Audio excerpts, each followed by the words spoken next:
जय हिंद। कला विज्ञान पे आपका बहुत बहुत स्वागत है। अगर आप भी हिस्ट्री ऑनर्स पार्ट वन के विद्यार्थी हैं तो ये वीडियो निश्चित तौर पे आपके लिए काफ़ी फायदेमंद होंगी। इस वीडियो के माध्यम से हमारी ये कोशिश है कि हम हिस्ट्री ऑनर्स पेपर वन का सिलेबस डिस्कशन करें और हमने वो करने का कोशिश भी किया है। तो आप वीडियो में बने रहें। ठीक है। तो ये जो सिलेबस डिस्कशन मैं करूँगा ये मैं एलएनएमयू को ध्यान में रखते हुए ललित नारायण मिथिला यूनिवर्सिटी दरभंगा को ध्यान में रखते हुए करूँगा। ठीक है।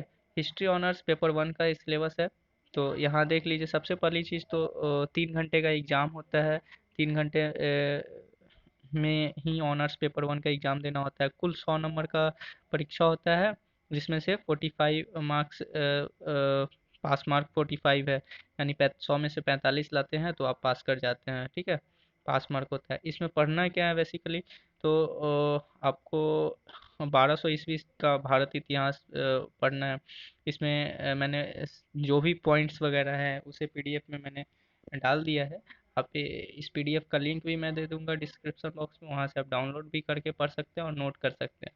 वैसे मैं यहाँ पे मोटा मोटी तौर पे बता दूं तो कुछ चीज़ें हैं जिसे आप अगर पढ़ लेते हैं तो काफ़ी हद तक आपकी इस बार वाली एग्ज़ाम में आपका सहयोग होगा, या फिर मोटा मोटी तौर पे किसी भी ऑनर्स पेपर के एग्ज़ाम में अच्छा खासा मार्क्स गेन हो सकता है। जैसे कि आप पूरा पाषाण हो गया, मध्य पाषाण हो गया, नव पाषाण हो गया, ये सब चीज़ें पढ़ ले। वैदिक सभ्यता में ऋग वैदिक उत्तर वैदिक आप पढ़ लेंगे। हड़प्पा संस्कृति, इसमें से क्या होता है ना, जैसे हिस्ट्री ऑनर्स में फर्स्ट क्वेश्चन होता है, कंपलसरी होता है, वो बनाना ही होता है, और वो एक तरह का ऑब्जेक्टिव टाइप क्वेश्चन होता है। दो दो नंबर के 10 क्वेश्चन होते हैं।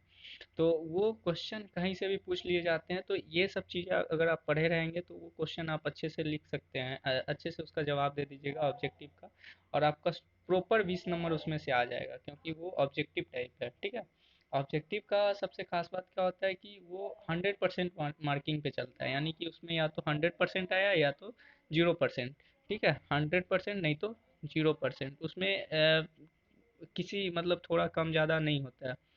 और रही बात और सब्जेक्टिव की, तो अगर आप जैसे हड़प्पा पढ़े हुए हैं, हड़प्पा के बारे में कहानी अच्छे से कहानी को जान रहे हैं, ऋग वैदिक सभ्यता आदि चीज़ों के बारे में जान रहे हैं, तो आप आसानी से लिख सकते हैं। ठीक है। क्योंकि इन सब चीज़ों की सबसे खास बात ये है ना कि आप आपको कोई सा डेट डेट टाइम वगैरह याद नहीं करना होता है। ठीक है।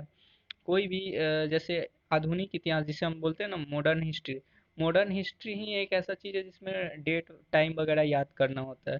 बाकी जो भी हमारा पहले का है, मिडिवल है या फिर एसेंट है, इसमें हमें उतना डेट टाइम वगैरह याद नहीं करना होता है, कहानी के माध्यम से आसानी से याद हो जाती है। तो वो कहानी के माध्यम से याद रहता है तो लिखने में भी आसानी होती है। ठीक है। वैसे ही मौर्य काल का अगर आपको कहानी पता है तो आप अच्छे से लिख सकते हैं। धार्मिक आंदोलन, फिर एक चीज़ यहाँ पे मैं इसे इसे तो बोलूँगा एकदम से श्योर हो जाए। ठीक है। जैन और बौद्ध पे एकदम से अच्छे से पढ़ लें भाई। किसी भी एग्जाम में ये इससे क्वेश्चन आना ही है। ठीक है। रहता ही रहता है, जैन जैन धर्म और बौद्ध धर्म, तो इसे एक बार अच्छे से देख ले। वैसे ही आगे चलते हैं तो आगे क्या, मौर्य वंश का युग आता है, फिर गुप्त काल आता है। तो मैं ये क्या कहना चाहूँगा आपसे बस कि जैसे आप हर्षवर्धन के बारे में हर्षवर्धन का जीवनी पढ़ लें, समुद्रगुप्त का जीवनी पढ़ लें, चंद्रगुप्त मौर्य का जीवनी पढ़े। ठीक है। इन लोगों का एक बार बस आपको जीवनी देख लेना है सरसरी निगाहों से, और क्वेश्चन आंसर का राइट लिखने का अभ्यास कर लेना है। ठीक। आपसे आसानी से हो जाएगा। वैसे ही भारतीय संस्कृति की प्रकृति क्या है, ये सब चीज़ें लिखनी होती हैं। और ये है कुछ बुक्स के नेम। ठीक है। तो इसे भी प्रेफर किया जा सकता है। तो अभी तो फ़िलहाल आपके पास वक्त नहीं है, लेकिन फिर भी मैंने दे दिया। अगर इन फ्यूचर आपको पढ़ने का जिज्ञासा हो तो आप यहाँ से पढ़ाई कर सकते हैं। ठीक है।